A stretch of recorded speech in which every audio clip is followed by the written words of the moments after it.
Sorry একটু late হয়ে গেল। আমি আসলে ওই এইখানে হঠাৎ করে দেখা যাচ্ছে লিংক পাঠানো যেটাতে সেটাতে ক্লিক দেওয়ার পর এখানে একটা পাসওয়ার্ড চাই, সেই পাসওয়ার্ড কিন্তু আমার জানা ছিল না, সেই জন্য আমি ঢুকতে পারিনি। হঠাৎ করে এরকম চেঞ্জ হইলে তো আমরা সমস্যা পড়ে যাই। যাই হোক, তোমরা শুনতে পাচ্ছ তো নাকি? কেউ একজন একটু আনমিউট করে উত্তর দাও, তাহলে আমি বুঝতে পারবো যে তোমরা। ঠিক আছে, তাহলে আমরা শুরু করতেছি। হ্যাঁ, আমরা শুরু করতেছি। আজকে গতদিন বলেই দিছিলাম যে আজকে আমরা থ্যালাসেমিয়া পড়াবো। তো থ্যালাসেমিয়ার আসলে ক্লাসটার নাম হলো congenital hemolytic anemia. Congenital hemolytic anemia আসলে অনেকগুলো আছে, তার মধ্যে আমরা মূলত থ্যালাসেমিয়া পড়াবো, এই জন্য থ্যালাসেমিয়া হবে আর কি। আমরা স্লাইড শোতে চলে যাই।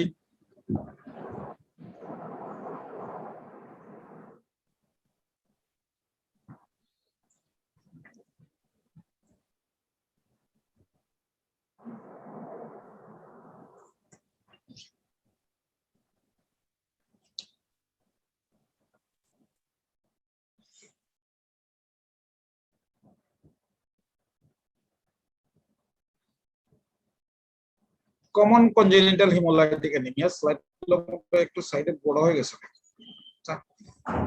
কনজেনিটাল হিমোলাইটিক জিজ্ঞেস করতে পারে যে কয়েকটা কনজেনিটাল হিমোলাইটিক অ্যানিমিয়ার নাম। এখানে আরো অনেক কনজেনিটাল হিমোলাইটিক অ্যানিমিয়া আছে, কিছু আমি এখানে দিয়ে দিছি, এইগুলো বললেই চলবে। Thalassemia syndrome 1 number. 2 নাম্বার হলো হিমোগ্লোবিন ই ডিজিজ, তারপর হলো hereditary spherocytosis, hereditary elliptocytosis and pyropoikilocytosis. নামগুলা মনে রাখতে হবে।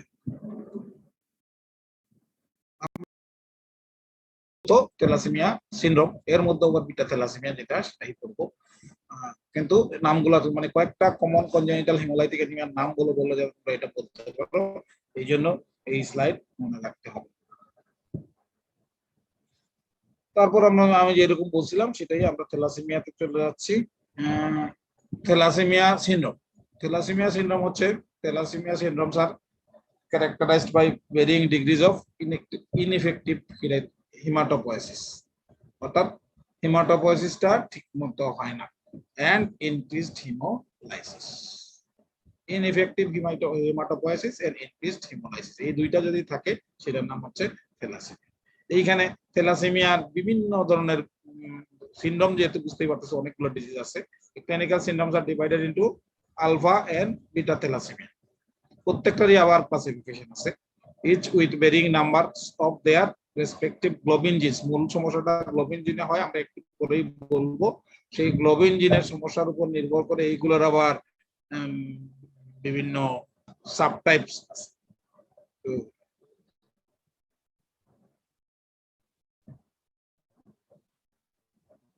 এটা হচ্ছে থ্যালাসেমিয়া হচ্ছে most common genetic disorder worldwide basis. সারা বিশ্বের কমন জেনেটিক ডিসঅর্ডারের নাম হচ্ছে থ্যালাসেমিয়া। এটা মূল এটা কি, মূল ক্যারেক্টারিস্টিক্স হচ্ছে reduction or absence of globin chains. হ্যাঁ, কোনটাতে গ্লোবিন চেইন কম থাকে, কোনটাতে গ্লোবিন চেইন অ্যাবসেন্স থাকে। তাতে কি হবে, এই গ্লোবিন চেইন কেন হচ্ছে না, সেটার মূল কারণ হচ্ছে defect in the synthesis of globin chain. Synthesis হয় না, কোনটাতে কম হয়, কোনটাতে একেবারেই হয় না। যদি আলফা গ্লোবিন চেইনে ডিফেক্ট থাকে তাহলে সেটা আলফা থ্যালাসেমিয়া হয়, যদি বিটা গ্লোবিন চেইনে ডিফেক্ট থাকে সেটা বিটা থ্যালাসেমিয়া হয়। আমাদের দেশে কমন থ্যালাসেমিয়ার নাম হচ্ছে হিমোগ্লোবিন ই বিটা থ্যালাসেমিয়া। এটা আমি কিন্তু পরীক্ষার সময় প্রায়ই দিই, এই প্রশ্নই দিই যে বাংলাদেশে কোনটা। তাহলে হিমোগ্লোবিন ই বিটা থ্যালাসেমিয়া কিভাবে হয়, এটা হচ্ছে যদি বিটা থ্যালাসেমিয়া মাইনর এবং হিমোগ্লোবিন ই দুইটার কম্বিনেশন হয়, অর্থাৎ দুইটাই থাকে, সেই ক্ষেত্রে এটা হলো হিমোগ্লোবিন ই বিটা থ্যালাসেমিয়া। আমরা মূলত যেটা পড়াচ্ছি সেটা হচ্ছে বিটা থ্যালাসেমিয়া মেজর, এবং সেটার মোড অফ ইনহেরিটেন্স হচ্ছে অটোজোমাল রিসেসিভ। অটোজোমাল রিসেসিভ এটা একটু বুঝতে হবে, কারণ এটা কিন্তু কাউন্সেলিং এর সময় লাগে। এরপরের স্লাইডে যাও, দেখো এখানে অটোজোমাল রিসেসিভের যে ইনহেরিটেন্স, সেখানে হচ্ছে এটা একজন ফাদার, একটা মাদার, এবং দুইজনই কেরিয়ার। তাদের ডিজিজ নাই, কিন্তু তাদের জিনে মিউটেশন আছে। একটা জিনে মিউটেশন থাকলে সেটাকে কেরিয়ার বলে, আর দুইটা জিনে যখন মিউটেশন হয় তখন ডিজিজ হয়। হ্যাঁ, মানুষের তো তোমরা জানোই প্রত্যেকের দুইটা জোড়ায় জিন থাকে, তাই না? তো এইখানে যদি ফাদার কেরিয়ার এবং মাদার কেরিয়ার দুইটাই কেরিয়ার হয় দুজনই, সেই ক্ষেত্রে তোমার এই যে তাদের বাচ্চাগুলো হচ্ছে, সেই বাচ্চার ক্ষেত্রে এইখানে দেখো প্রথম যেটা এই দিক থেকে আমি শুরু করলাম, এখানে আনএফেক্টেড চাইল্ড একটা, ঠিক আছে, কেরিয়ার চাইল্ড একটা, এইখানে কেরিয়ার চাইল্ড একটা, তাহলে কটা হইলো, দুইটা, আর এফেক্টেড চাইল্ড ওয়ান। এইরকম না, কিন্তু অনেকের ভুল ধারণা থাকে যে মনে হয় চারটা বাচ্চা হইলে একটা ভালো হবে আর একটা থ্যালাসেমিয়া হবে, এইরকম না। প্রত্যেক বাচ্চার ক্ষেত্রে তাহলে কয় পার্সেন্ট হইলো, চারটার মধ্যে একটা আনএফেক্টেড নর্মাল বাচ্চা হওয়ার সম্ভাবনা আছে, তার মানে হইলো 25% চান্স। প্রত্যেকবার উনি যতবার বা ওনারা এই যুগল যতবার বাচ্চা নেবে, প্রত্যেক বাচ্চারই 25% চান্স আছে সুস্থ হওয়ার, আর 25% চান্স আছে থ্যালাসেমিয়া হওয়ার, আর বাকি 50% চান্স হচ্ছে কেরিয়ার হওয়ার। এটা বুঝছো তো, মনে রাখবা। তাহলে প্রত্যেকটা চান্স হচ্ছে 25% চান্স হলো বিইং এফেক্টেড, আর বাকি 50% হচ্ছে 50% কেরিয়ার। প্যাথোজেনেসিস, এখন চলে যাব হইলো বিটা থ্যালাসেমিয়াতে, বাকিগুলা নাই। হ্যাঁ, in alpha thalassaemia, beta thalassaemia there is an excess of alpha. Beta থ্যালাসেমিয়াতে কি হচ্ছে, তাহলে বিটা থ্যালাসেমিয়াতে বিটা গ্লোবিন চেইন ফরমেশন কম হচ্ছে অথবা হচ্ছে না। তাহলে কি হবে, আমাদের আলফা চেইন ঠিক মতো হচ্ছে, গামা চেইন ঠিক মতো হচ্ছে, সুতরাং কি হবে, beta thalassaemia there is excess of alpha globin chains বেশি হয়ে যাবে relative to beta and gamma globin chains. তাহলে কি হবে, এইগুলো জোড়া লাগার কথা ছিল, হইলো পেয়ারিং করার কথা ছিল হইলো বিটা গ্লোবিন চেইনের সাথে, হ্যাঁ, অথবা গামা গ্লোবিন। নরমাল হচ্ছে বিটা গ্লোবিন, না পাইলে গামা গ্লোবিন। হ্যাঁ, তো এর মধ্যে যেহেতু নাই, সেই জন্য কি হয়, এই আলফা চেইন গুলা একটার সাথে পেয়ারিং করে এরকম চারটা একত্রে হয়ে আলফা 4 টেট্রামেরাস নামে একটা জিনিস ফর্ম হয়, যেটা হচ্ছে একটা toxic substance. And this inclusion interact with the red cell membrane, red cell মেমব্রেনের উপর সাথে ইন্টারেক্ট করে, এবং এটা মানে রেড সেল মেমব্রেনকে ড্যামেজ করে দেয়, shorten the red cell survival. হ্যাঁ, রেড সেল তাহলে মরে গেল, leading to anaemia and increase erythroid production. যেহেতু এদিকে রেড সেল মরে গেছে, অ্যানিমিয়া হবে, এবং অ্যানিমিয়া হইলে কি হবে, অ্যানিমিয়া হইলে আরবিসি প্রোডাকশনের মাত্রাটা বেড়ে যাবে, ইরিথ্রয়েড প্রোডাকশন বেড়ে যাবে, কিন্তু এটা ঠিকমতো প্রোডাকশন হয় না। In the gamma globin chains are produced in normal amounts. Gamma globin chain গুলা normally amounts এ হয়, তাহলে কি হবে, ওই যেটা alpha globin chain beta globin chain কে পায় নাই বলে গামার সাথে মিলছে, এবং সেই ক্ষেত্রে হিমোগ্লোবিন এফ তৈরি হবে, অর্থাৎ আলফা 2 এবং গামা 2। হিমোগ্লোবিন এফ তৈরি হইলে তাহলে থ্যালাসেমিয়া হইতে গেলে কি হবে, হিমোগ্লোবিন এফ এর পরিমাণ বেড়ে যাবে। আর ডেল্টা গ্লোবিন চেইন আছে একটা, delta globin chains are also produced in normal, সেটাও নরমাল থাকে, তাহলে কি হবে, আলফা 2 ডেল্টা 2 হবে, আলফা 2 ডেল্টা 2 মানে হলো হিমোগ্লোবিন এ2। তাহলে আমরা কি পাইলাম, তাহলে হিমোগ্লোবিন এফ বাড়বে, এ2 বাড়বে। হ্যাঁ, আর আমাদের নরমাল যেটা হিমোগ্লোবিন এ, সেটা ফরমেশন যেহেতু হইতে পারতেছে না, সুতরাং সেটা নাই হবে বা কম হবে। বিটা থ্যালাসেমিয়ার আবার অনেক ক্লাসিফিকেশন আছে, যেমন বিটা থ্যালাসেমিয়া মেজর। হ্যাঁ, এখানে তোমরা পাশে কতগুলো 0 0 দেখতে পাচ্ছ, 0 বা 1 1 1 প্লাস যেগুলা, এগুলা সবগুলা হলো সিরিয়াস, আর যেগুলোতে একটু কম ইয়া আছে, মিক্সড হয়, সেগুলো হলো কম সিরিয়াস।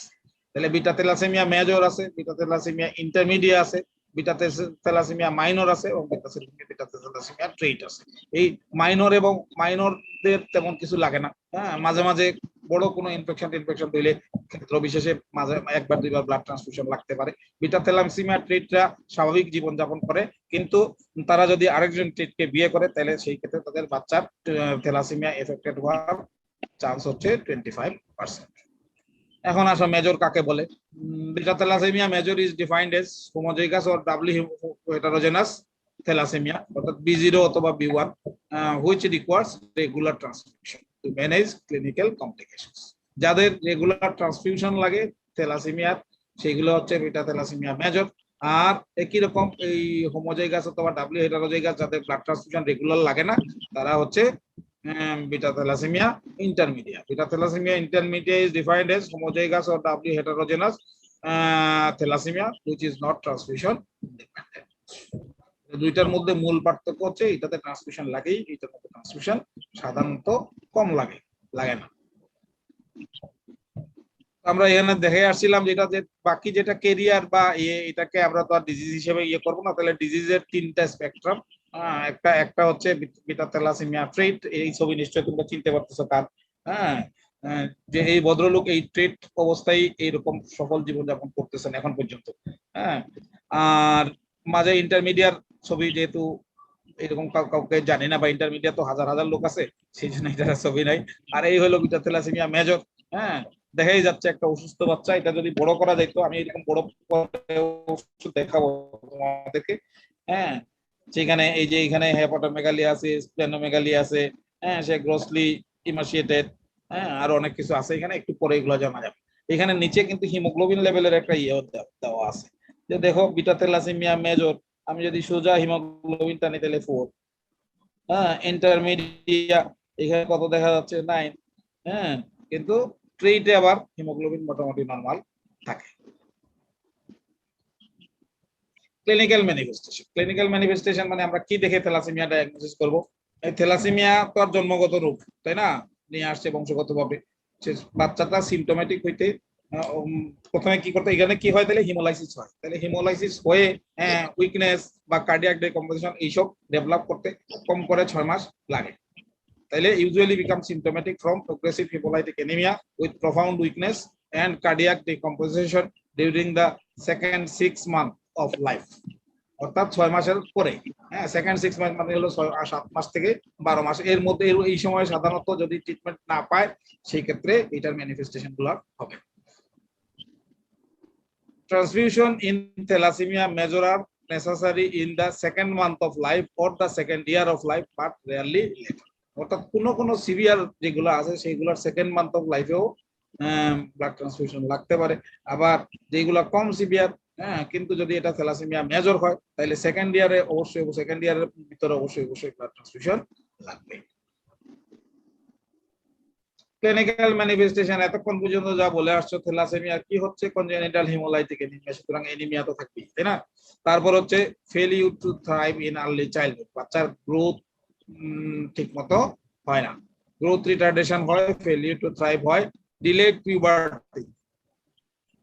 পিউবার্টি টাইম মতো হবে না, প্রাইমারি এমিনোরিয়া থাকতে পারে in females and other endocrine disturbances secondary to chronic anemia and iron overload. তারপরে ইউজুয়ালি যেটা থাকে সেটা হলো মাইল্ড জন্ডিস থাকে, সাথে কোলিলিথিয়াসিস কারো কারো ক্ষেত্রে থাকতে পারে, হেপাটোস্প্লেনোমেগালি থাকে, অর্থাৎ লিভার এবং স্প্লিন দুটাই অনেক বড় হয়ে যায়। আরো আছে, একটু পরেই পাচ্ছ। তাহলে এইখানে আমরা কি পাইলাম? এইখানে আমরা মূলত পাইছি হলো অ্যানিমিয়া, হেপাটোস্প্লেনোমেগালি, মাইল্ড জন্ডিস, আর হইলো গ্রোথ রিটার্ডেশন বা ফেলিয়ার টু থ্রাইভ। কিছু কিছু অ্যাবনরমাল ফেসিস ডেভেলপ করে ইনএফেক্টিভ ইরাইথ্রোপয়েসিসের কারণে। হ্যাঁ, যেটা তো বোন মেরোতে তো ইনএফেক্টিভ ইরাইথ্রোপয়েসিস হয়, এই জন্য মেডুলারি এক্সপেনশন হয়। এই মেডুলারি এক্সপেনশনের কারণে ফেশিয়াল চেঞ্জ দেখা দেয়। Prominence of the malar eminences, frontal bossing, depression of the bridge of the nose and exposure of the upper central teeth. হ্যাঁ, দাঁত বের হয়ে থাকে। আমি একটু পরে তোমাদের ছবি দেখাবো এটা। হ্যাঁ, তাইলে prominence of the malar eminence, frontal bossing, depression of the bridge of the nose, and exposure of the upper central teeth. আর কি হইতে পারে? ফ্র্যাকচার হইতে পারে। হ্যাঁ, ফ্র্যাকচার নিয়ে আসতে পারে ডিউ টু মেরো এক্সপানশন এন্ড অ্যাবনরমাল বোন স্ট্রাকচার। অস্টিওপেনিয়া এবং অস্টিওপোরোসিস দুইটাই এইসব বাচ্চাদের ক্ষেত্রে কমন। পালমোনারি হাইপারটেনশন হতে পারে, এটা কমপ্লিকেশন হিসাবে পেশেন্টদের। এটা কিভাবে হবে, এটা ভিতরে আছে, এটা তোমাদের এমবিবিএস স্টুডেন্টদের লাগবে না। আর থ্রম্বোসিস, এখানে একত্র হয়ে গেছে, এটা আসলে থ্রম্বোসিস স্প্লেনেক্টমির কারণে থ্রম্বোসিস হতে পারে। আর লেগ আলসাস হইতে পারে, পায়ে ঘা হইতে পারে। এগুলা হচ্ছে কিছু আনকমন, কি সবার হয় না, কিন্তু তাইলে আমি যা বলে আসছিলাম সেটারই একটা সংক্ষেপে বললাম তোমাদেরকে। ক্লাসিক প্রেজেন্টেশনের চিহ্ন হচ্ছে থ্যালাসেমিক ফেসিস, প্যাথোলজিক ফ্র্যাকচার, পাক হেপাটোস্প্লেনোমেগালি এন্ড ক্যাটাক্সিয়া। পেলোর তো থাকেই, হ্যাঁ, হেমোসাইডারোসিস থাকে। হেমোসাইডারোসিস সম্পর্কে আমরা একটু পরে আলোচনা করব। জন্ডিস থাকে। এই সব মিলে এক ধরনের গ্রিনিশ ব্রাউন কমপ্লেক্সন তৈরি হইতে পারে। আয়রন ওভারলোড যদি থাকে, সেই কারণে আরো কিছু ক্লিনিক্যাল ম্যানিফেস্টেশন ডেভেলপ করতে পারে। আয়রন ওভারলোড কেন হয় সেটা একটু পরে বলতেছি। তো আয়রন ওভারলোড হইলে মূলত এন্ডোক্রাইন গ্ল্যান্ডগুলোতে হয়, লিভারে হয়, স্প্লিনে হয়। তাহলে সে এন্ডোক্রাইন ডিস্টারবেন্স হবে, যেমন growth retardation, pituitary failure with impaired gonadotropins, hypogonadism, insulin dependent diabetes mellitus, adrenal insufficiency, hypothyroidism, hypoparathyroidism, osteopenia, অস্টিস এসব হইতে পারে। লিভারের সিরোসিস হতে পারে এবং লিভার ফেলিওর। কার্ডে যদি জমা হয় তাহলে কার্ডিয়াক ফেলিওর এবং এরিথমিয়া হইতে পারে। স্কিন ব্রোঞ্জিং, মানে আমি অবশ্য আগের স্লাইডে ওখানে বলে ফেলছিলাম, তাই না? এই যে এখানে, হ্যাঁ, যে এই যে গ্রিনিশ ব্রাউন কমপ্লেক্সন, এটাই হচ্ছে স্কিন ব্রোঞ্জিং। এটা মূলত আয়রন ওভারলোড এবং সবগুলো মিলিয়ে হয়। থ্যালাসেমিয়া পেশেন্ট, সেই ক্ষেত্রে থ্যালাসেমিয়া পেশেন্ট মারা যায়, এমনি সাধারণত মারা যায় না। তো মারা যাওয়ার মেইন কজগুলোর মধ্যে একটা হচ্ছে কনজেস্টিভ হার্ট ফেলিওর। হ্যাঁ, এটা এনিমিয়া হয়, সিভিয়ার এনিমিয়ার কারণে হইতে পারে, আবার ওই যে আয়রন ওভারলোড হয়ে হইতে পারে। এরিথমিয়া হয়, sepsis secondary to increase susceptibility to infection. এটা সাধারণত পোস্ট স্প্লেনেক্টমিতে হয়।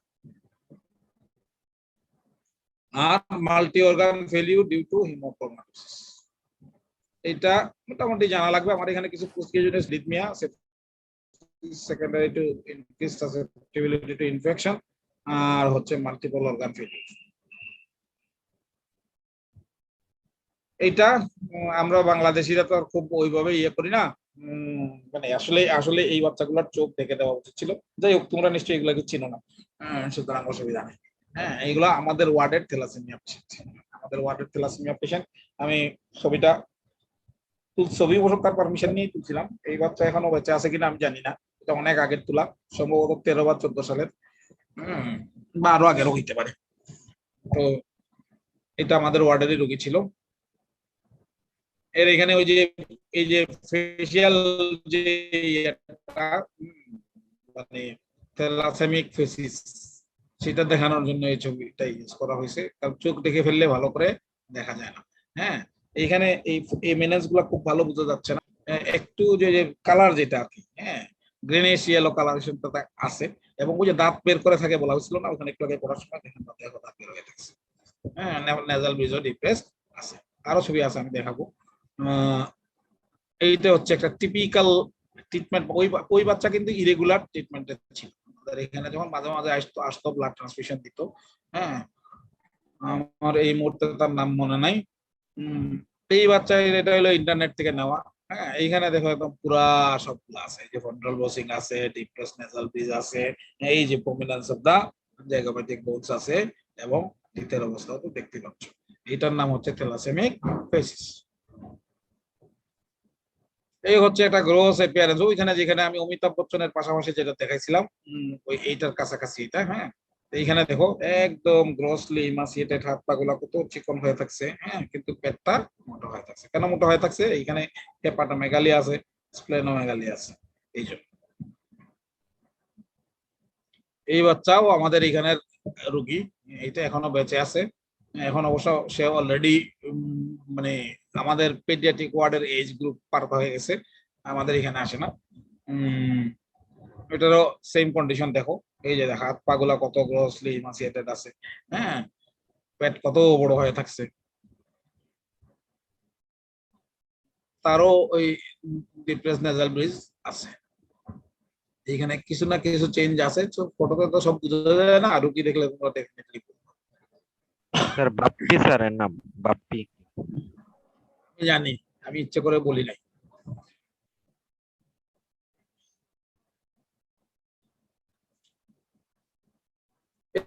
বাচ্চার ইনভেস্টিগেশন, হ্যাঁ, এখন আমরা চলে আসছি ডায়াগনোসিস কিভাবে আনবো। হ্যাঁ, ডায়াগনোসিস কিভাবে করবো? ক্লিনিক্যাল ফিচার তো পাইলাম, সাসপেক্ট করলাম থ্যালাসেমিয়া, এখন ইনভেস্টিগেশন কি করবো?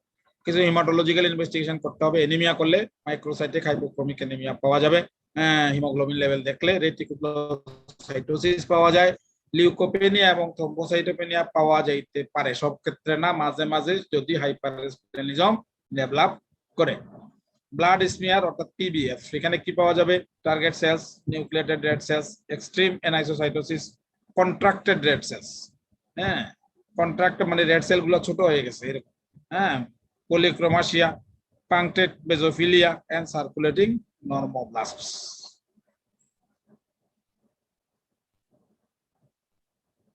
এখানে আরবিসি কাউন্ট কমে যায়। এই আরবিসি, যারা হিমাটোলজিস্ট আছে তারা কিন্তু এই আরবিসি কাউন্ট দিয়েও থ্যালাসেমিয়া ডায়াগনোসিস করতে পারে। হ্যাঁ, আমি অবশ্যই তো কত বেশি জানি না। তো এই আরবিসি কাউন্ট ডিক্রিজড হবে। এমসিবি, এমসিএইচ, এমসিএইচসি এইগুলো সবগুলা ডিক্রিজড হবে।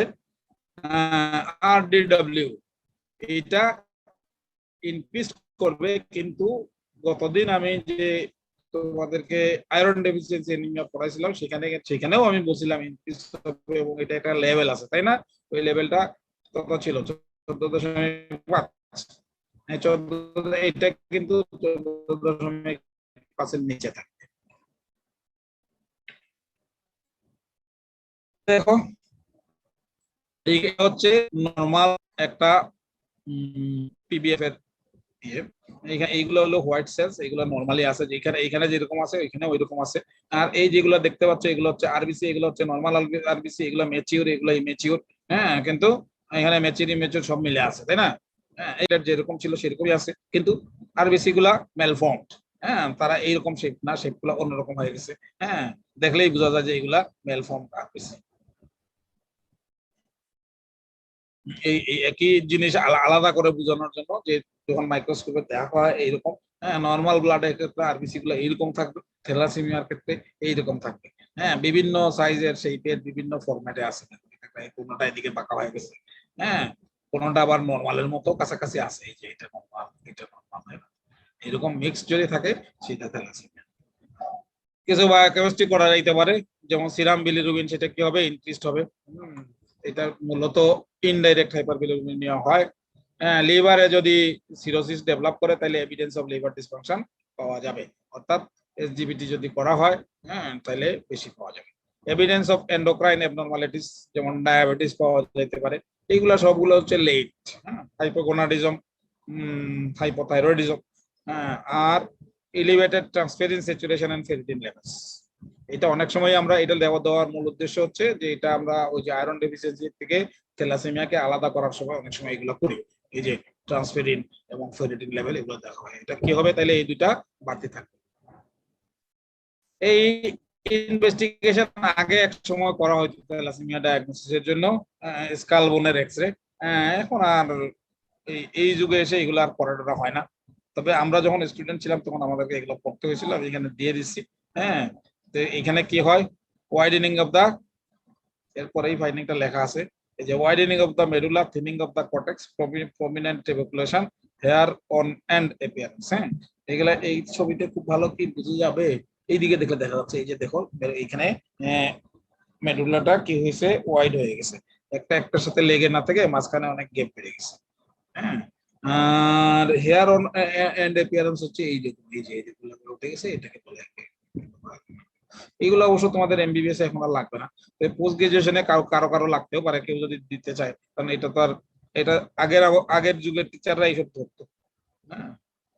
একই রকম হাতের এক্সরেও থ্যালাসেমিয়াতে করা যায়, এবং সেটা হইলে এরকম হবে। আমি আর বর্ণনা দিচ্ছি না। স্যার হেয়ার অন এন্ড মানে কি, কাকবার বলতেন? হেয়ার অন এন্ড,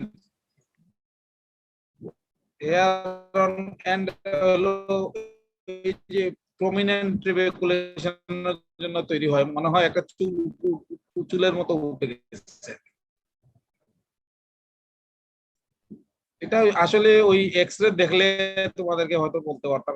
এখানে আসলে অনলাইনে ওই এক্সরে যেটা স্ক্যান করে দেওয়া হয়েছে ওটা খুব ভালো ক্লিয়ার না, সেজন্য দেখাইতে পারতেছি না। ঠিক আছে, তাহলে আমি এখান থেকে গেলাম। মূল ডায়াগনোসিস এখন পর্যন্ত বাংলাদেশে থ্যালাসেমিয়া কনফার্ম করা হয় হিমোগ্লোবিন কমন কোশ্চেন। আমি প্রায় সব পেশেন্টেরই থ্যালাসেমিয়া সব কেস থাকলেই আমি এটা ধরি যে কোন ডায়াগনোসিস কনফার্ম কিভাবে করবা। উত্তর হচ্ছে হিমোগ্লোবিন ইলেক্ট্রোফোরেসিস।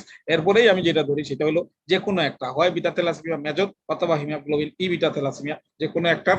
এক একজনকে এক একটা ধরি যে ইলেক্ট্রোফোরেসিস করলে কি পাওয়া যায়। এইবার দেখা গেল যে ই বিটা থ্যালাসেমিয়ার ক্ষেত্রে অনেকেই বলতে পারতেছে, এই যে গত পরীক্ষা যারা তোমাদের সিনিয়ররা যারা এবার পাস করছে অনেকেই কিন্তু বিটা থ্যালাসেমিয়া মেজর মুখস্থ করে আসছে, কিন্তু ই বিটা থ্যালাসেমিয়া মুখস্থ করে নাই। এটা হবে না, কারণ আমাদের বাংলাদেশে বিটা থ্যালাসেমিয়া মেজর হচ্ছে ই বিটা থ্যালাসেমিয়া বেশি। বিটা থ্যালাসেমিয়া মেজরে কি হবে? হিমোগ্লোবিন এ অ্যাবসেন্ট অথবা ডিক্রিজড হবে। আমরা এখানে ওই প্যাথোফিজিওলজি পড়ার সময় এগুলো বলেই আসছি। তাহলে হিমোগ্লোবিন A2 যেটা, এটা ভেরিয়েবল, আর হিমোগ্লোবিন F ডেফিনেটলি বেড়ে যাবে। এটিও কিছু বাড়ে, বাড়তে ভেরিয়েবল মানে বাড়তে পারে, নরমালও থাকতে পারে, কমবে না।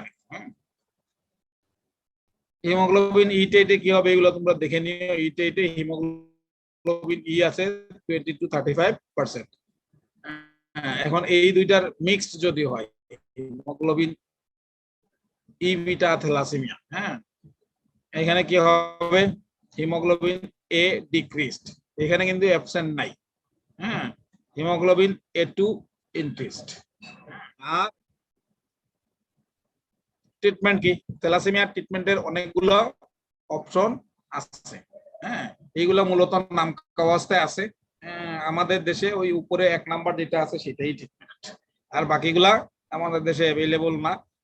স্প্লেনেক্টমি করা যায়, কিন্তু স্প্লেনেক্টমি এই বর্তমান যুগে এসে খুব একটা উৎসাহিত করা হয় না। যদিও কিছু কিছু স্প্লেনেক্টমি আগে করা হয়েছে, আমরা নিজেরাও পাঠাইছি পেডিয়াট্রিক সার্জারিতে, ওনারাও করে দিছে, দরকার ছাড়া করছে, দরকার সহ করছে, অনেক কিছুই আছে। যাই হোক, বর্তমান সময়ে আমি এই তোমার এই স্লাইড তৈরি করতে গিয়ে আমি যখন পড়াশোনা করলাম তখন এখানে লেখা আছে যে এগুলা না করাই ভালো। তাহলে 1 নাম্বার হলো ট্রান্সফিউশন চিলেশন থেরাপি, 2 নাম্বার হলো স্প্লেনেক্টমি, 3 নাম্বার হলো বোন ম্যারো ট্রান্সপ্লান্টেশন, 4 নাম্বার হলো induction of gamma chain synthesis, 5 number হলো জিন থেরাপি। এই নামগুলা সিরিয়ালি মানে ভিতরে জানো আর না জানো নামগুলা সিরিয়ালি মুখস্থ থাকতে হবে। আমরা প্রত্যেকটা নিয়ে একটু একটু করে বলবো। ব্লাড ট্রান্সফিউশন, হ্যাঁ, আমরা কখন ব্লাড ট্রান্সফিউশন শুরু করব? এখানে indications for initiation of regular blood cell transfusion include haemoglobin level, এখানে একটা কমা পড়ে গেছে, আসলে এটা হবে লেস দেন, হ্যাঁ, less than 7 gram per dl, hemoglobin level less than 7 gram per dl on at least 2 measurements, একবার না দুইবার। এটা একটু খেয়াল রাখো, কারণ এটা কিন্তু পরীক্ষার সময় আমি ধরি, কারণ আমি ওই দিনও বলছিলাম যে আয়রন ডেফিসিয়েন্সি অ্যানিমিয়াতে কত হইলে আমি ব্লাড ট্রান্সফিউশন দিব, কারণ ব্লাড ট্রান্সফিউশন এটা একটা টু এজ সোর্ড, হ্যাঁ, এটা দেওয়াও ক্ষতিকর না দেওয়াও ক্ষতিকর। সুতরাং এটা জেনারেশনে ইয়ে করতে হবে যে দুম করে খালি ওই থ্যালাসেমিয়া ডায়াগনোসিস করে ফেললাম, তার হিমোগ্লোবিন 9.5 আছে, আমি শুরু করে দিলাম ব্লাড ট্রান্সফিউশন, সেটা কিন্তু হবে না। তাইলে এইখানে আমার থ্যালাসেমিয়া আমি ডায়াগনোসিস করব, এবং সেই ক্ষেত্রে 2 অকেশনে দুইবার 1 মান্থ অ্যাপার্টে যদি আমি এই 7 গ্রাম বা পার ডিএল এর নিচে পাই, সেই ক্ষেত্রে আমি ব্লাড ট্রান্সফিউশন শুরু করব।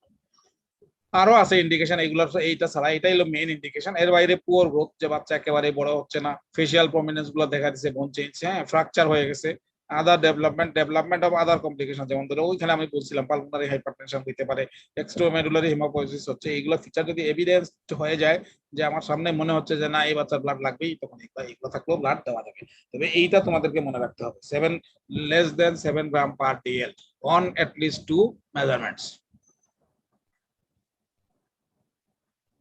ট্রান্সফিউশন দেওয়ার উদ্দেশ্য কি? To maintain the pre transfusion haemoglobin greater than 9.5 gram per dL. অর্থাৎ আমরা থ্যালাসেমিয়া পেশেন্ট ডায়াগনোসিসের পর শুরু করব হলো 7 পয়েন্ট নিচে যাওয়ার পরে, কিন্তু আমাদের একটা টার্গেট থাকবে, সেই টার্গেটটা হচ্ছে যে তার ব্লাডের হিমোগ্লোবিন লেভেলটা 9.5 গ্রাম পার ডিএল পর্যন্ত করা। সাধারণত টিপিক্যালি যেসব লাগে সেটাতে 10 to 15 ml পার কেজি প্যাকড লিউকোসেস দেওয়া 3 থেকে 5 সপ্তাহ এর উপর নির্ভর করে। আমরা আমাদের এখানে আমাদের সুবিধার জন্য 1 মাস বলি, কারণ আমাদের রোগীরা এসব করতে পারে না। টিপিক্যাল প্রোগ্রাম যা আছে কতদিন সাধারণত আমরা শুরু করি 1 মাস করতে হবে। Patient with cardiac failure or very low hemoglobin level less than 5 gram কে আরো স্মলার অ্যামাউন্টে দিতে হবে, এবং সেইখানে বলছে 2 to 5 ml of RBC per kg per hour। ওখানে দিছিলাম হলো 10 to 15।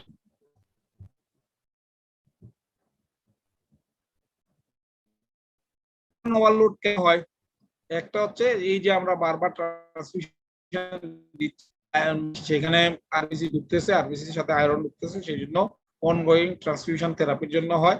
আর থ্যালাসেমিয়াতে আরেকটা জিনিস হয়, increased gastrointestinal absorption of iron, এটা অ্যাবজর্পশনও বেশি হয় আয়রনের, এই জন্য দুইটা মিলে আয়রন ওভারলোড হয়। এটা অবশ্য তোমাদের সবাইকে ধরা হবে না, এটা পোস্ট গ্রাজুয়েশনের জন্য রাখা হয়েছে, এখানে পোস্ট গ্রাজুয়েট কিছু স্টুডেন্ট আছে, এই জন্য কিছু স্লাইড রাখা হয়েছে।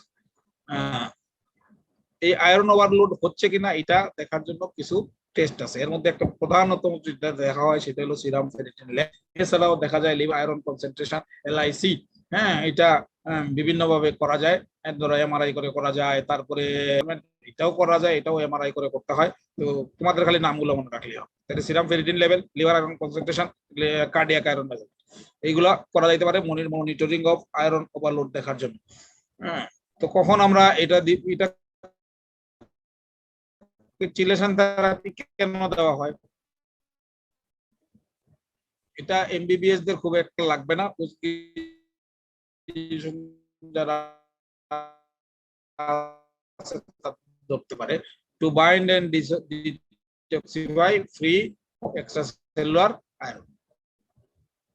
তাহলে কি করবে, আয়রন এক্সট্রাসেলুলার যেসব আয়রন জমা হয়ে থাকছে সেইগুলোকে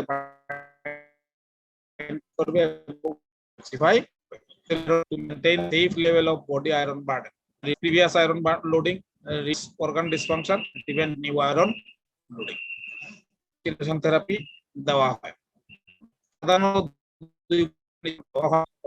সাধারণত 1 থেকে 2 বছর রেগুলার ব্লাড ট্রান্সফিউশন দেওয়ার পরে শুরু এটা লাগবে inhalation therapy in patients receiving chronic transfusion include cumulative transfusion of 120 ml per kg or greater এটা একটা আরেকটা হচ্ছে serum ferritin level persistently more than হবে আরেকটা আছে liver iron concentration more than 5 to 7 gram 7 milligram per gram dry weight এইটা এই 3 নাম্বারটা আমার আন্ডার গ্রাজুয়েট স্টুডেন্টদের না বললেও চলবে কিন্তু ধরা হয় পরীক্ষার সময় যে এই আয়রন চিলেশন ইন্ডিকেশন হচ্ছে দুইটা cumulative transfusion load হলো 120 ml per kg or greater আর serum ferritin level persistently more than 1000 nanogram per ml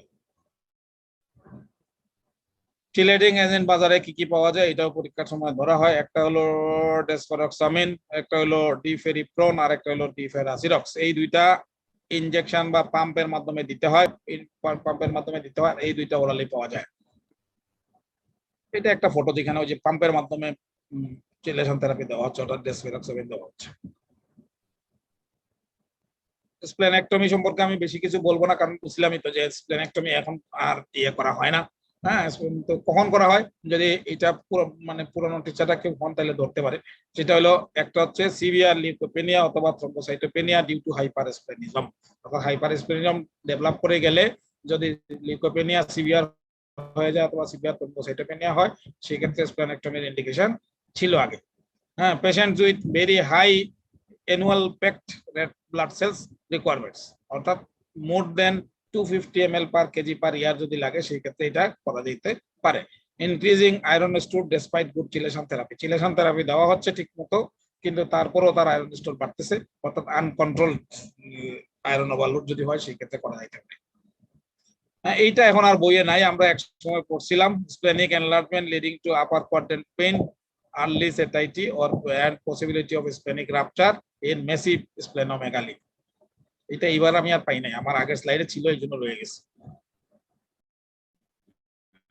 এটা হলো বোন মেরো ট্রান্সপ্লান্টেশন কিছুই বলতেছি না কি করতেছে এটা সম্পর্কে বলা আছে বোন মেরো ট্রান্সপ্লান্টেশন বাংলাদেশে এখন পর্যন্ত থ্যালাসেমিয়া পেশেন্টের হয় না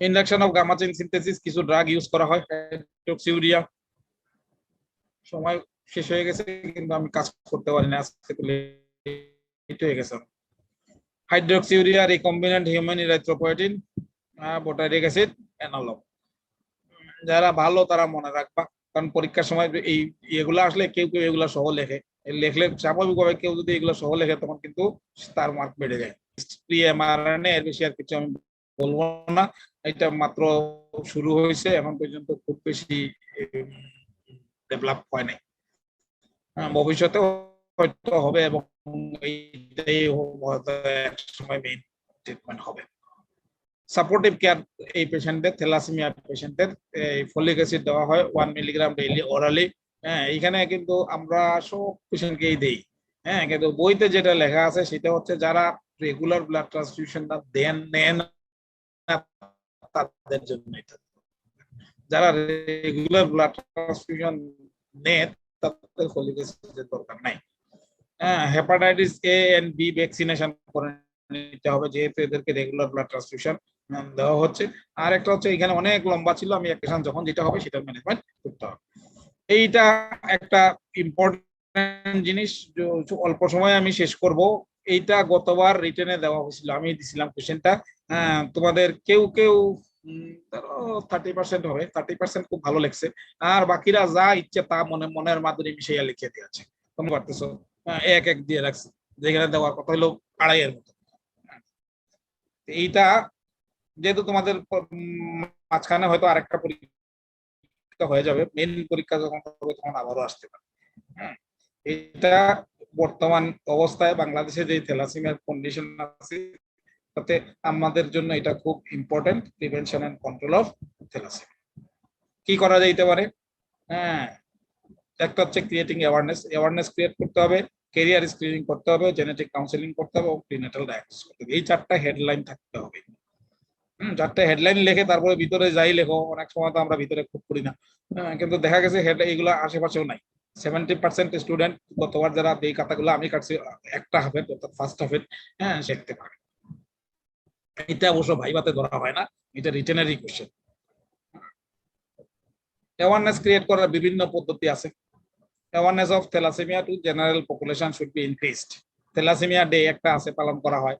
আগে আমাদের এখানে মেডিসিন ক্লাব এটা পালন করতো, এই করোনা আসার আগ পর্যন্ত এটা নিয়ে আমরা র্যালি করতাম, সিম্পোজিয়াম করতাম।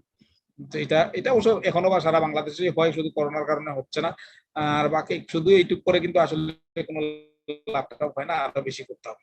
Media should be utilised for dissemination of information and recent advances about thalassemia. Government must also take steps to create awareness among the rural population by involving Upazila health complexes and other different local organizations. এখন কিছু কিছু সংস্থা আছে কাজ করতেছে,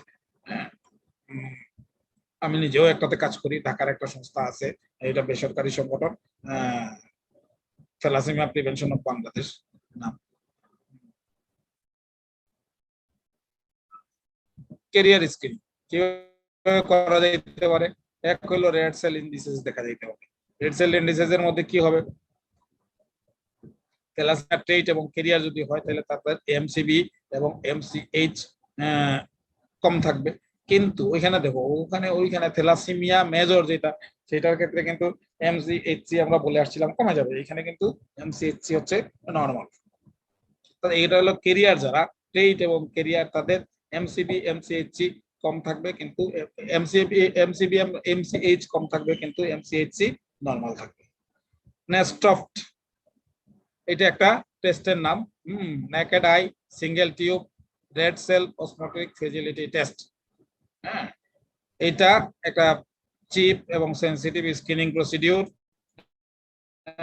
বিভিন্ন দেশে করা হয় এবং এটা দিয়ে মূলত বিটা থ্যালাসেমিয়া ট্রেটকে ডায়াগনোসিস করা যায়, কিন্তু হিমোগ্লোবিন ই ডিজিজ ডায়াগনোসিস করা যায় না।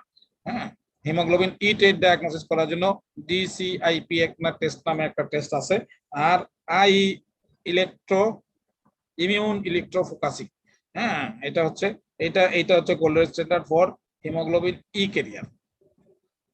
অর্থাৎ বাকি এই দুইটা ডিসিআইপি মনে থাকুক আর না থাকুক, আইএফ টেস্ট মনে থাকুক আর না থাকুক, নেস্টপ মনে থাকতে হবে। জেনেটিক কাউন্সেলিং কাদের করতে হবে? থ্যালাসেমিয়া ক্যারিয়ার এবং parents who have a thalassaemic child. Thalassaemia ক্যারিয়ারকে করতে হবে তার ভবিষ্যৎ প্ল্যানের জন্য, যে সে যেন আরেকটা থ্যালাসেমিয়া ক্যারিয়ারকে বিয়ে না করে, এটা হলো কাজ। আর প্যারেন্টস, ধরো একটা বাচ্চা থ্যালাসেমিয়া হয়েছে, উনি তো আরো বাচ্চা নিতে চাইবে, তো সেই ক্ষেত্রে আরেকটা বাচ্চা নিলে কি হবে না হবে সেটাও, এই জন্য এই দুই গ্রুপকে জেনেটিক কাউন্সেলিং করতে হবে। আমি এইটাতে যাচ্ছি না কারণ সময় প্রায় শেষের দিকে আছে। History of the disease and recurrence আমরা কিন্তু একটু আগে বলে আসছি, কত পার্সেন্ট? 25% চান্স সুস্থ হওয়ার, 25% চান্স হচ্ছে এফেক্টেড হওয়ার, আর 50% চান্স হলো ক্যারিয়ার হওয়ার। Career identification, if a career is detected he or she should be well about his বিয়ে করবে না। Carrier marriage between two carriers as well as cousin marriage should be discouraged। Cousin marriage যেমন এখন এমনিতেই কমে গেছে অবশ্য, তারপরেও সিলেটে আছে, বিশেষ করে যারা প্রবাসী আছে, তাদের লন্ডন প্রবাসী, আমেরিকা প্রবাসী, এদের মধ্যে এই প্রবণতা অনেক বেশি, তো এটা ডিসকারেজ করতে হবে। জেনেটিক কাউন্সেলিং এখনো চলতেছে। In the counselling session reproductive choices namely birth control, adoption, artificial insemination should be discussed in detail. Facilities of prenatal diagnosis, অর্থাৎ প্রেগন্যান্ট অবস্থায় ডায়াগনোসিস করার ফ্যাসিলিটি বাংলাদেশেই আছে, এটা there should be discussed briefly। সেই ক্ষেত্রে যদি ধরো গেল যাতে করে এটা টার্মিনেশন করতে পারে, হ্যাঁ সেটা বলা যাইতে পারে। তাহলে selective termination of affected foetus can prevent the birth of a thalassaemic child. কিন্তু এইটা কাউন্সেলিং এ কিন্তু সরাসরি কিছু বলা যায় না যে আপনি এটা টার্মিনেট করে ফেলেন, এটা বলতে হবে। বলে দিতে হবে যে আপনি এটা টার্মিনেট করতে পারেন। অর্থাৎ ওনার ইচ্ছা, ওনাদের ইচ্ছা, ওনারা কি করেন। ঠিক আছে, তাইলে এইটা বাংলাদেশে হয়। হ্যাঁ, এটা ওই যে এমনিওসেন্টেসিস করা যায়, কোরানিক স্যাম্পলিং করা যায়। তো এটা এটা বাংলাদেশে এখন বেসরকারি ভাবে হয়, সরকারি ভাবেও বিএসএমএম তে চালু হয়েছিল, এখনো আছে কিনা আমি জানি না। তো তোমরা বলতে পারো তোমাদেরকে যদি ধরে বিএসএমএম তে হয়। এছাড়া বেসরকারি কিছু প্রতিষ্ঠান আছে, যেমন ডিএনএ সলিউশন নামে একটা প্রতিষ্ঠান আছে, ওরা এটা করে রেগুলার বেসিসে। অর্থাৎ এই ধরনের ইয়েতে পড়লে তাদেরকে ঢাকায় রেফার করতে হবে, বলতে হবে কি আপনারা এটা দেখেন কি। এটা ওই যে বিএসএমএমইউ যেটা আগে বলছিলাম, ওইটা বিএসএমএমইউ তে ডিএনএ ল্যাবরেটরি আছে এবং প্রিন্যাটাল ডায়াগনোসিস হয় এটা এমনিওটিক ফ্লুইড থেকে। এটা করা হয় হইলো 16 সপ্তাহে। স্যার এটা বলা হয়ে গেছে, এটা আসলে অন্য জায়গার স্লাইড ছিল। তো এই পেশেন্টটা দিয়ে আমি শেষ করব। এই ছেলেটার নাম আমি এই মুহূর্তে বলতেছি না, আমি নাম জানি। হ্যাঁ, এই ছেলেটার ভাইও থ্যালাসেমিয়া পেশেন্ট। হ্যাঁ, সে মারা গেছে, এখন আর বেঁচে নাই। তার ভাইটা এখনো আসে এবং করে। তার মার সাথে আমার মাঝে মাঝে দেখা হয়। তার মা, এটা আমি এই পেশেন্ট গুলার এই ছবিগুলা হইলো আমি যখন অ্যাসিস্ট্যান্ট রেজিস্ট্রার, আমি যখন রেজিস্টার ছিলাম তখন, অর্থাৎ 2010-11 দিকে। হ্যাঁ, 2010-এ তখন তোলা। তখন তারা দুই ভাই আসতো। এখন একটা ভাই বেঁচে আছে, বয়স সম্ভবত 16-17 হয়ে গেছে। আর এই যেই ছেলেটার ছবি, এই ছেলেটা মারা গেছে।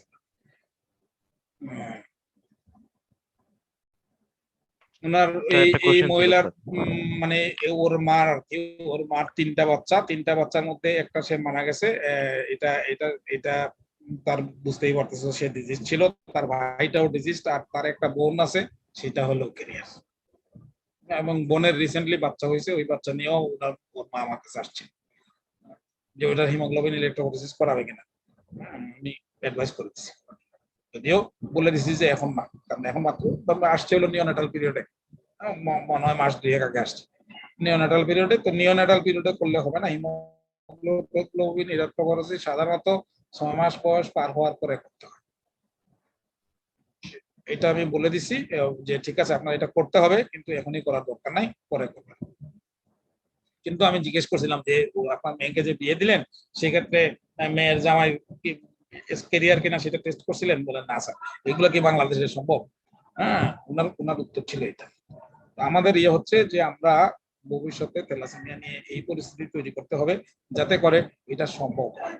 মানে এইগুলা কি সম্ভব, এই কথা যে মহিলা বলছে ওটা কিন্তু ভুল বলে নাই। কারণ বাংলাদেশে আসলে এরকম এখন পর্যন্ত এই যদি বলা বিয়ের আগে, বা তাও মেয়ে পক্ষ যদি বলে বিয়ের আগে যে ব্লাড টেস্ট লাগবে, তাইলে আর বিয়েই করবেন।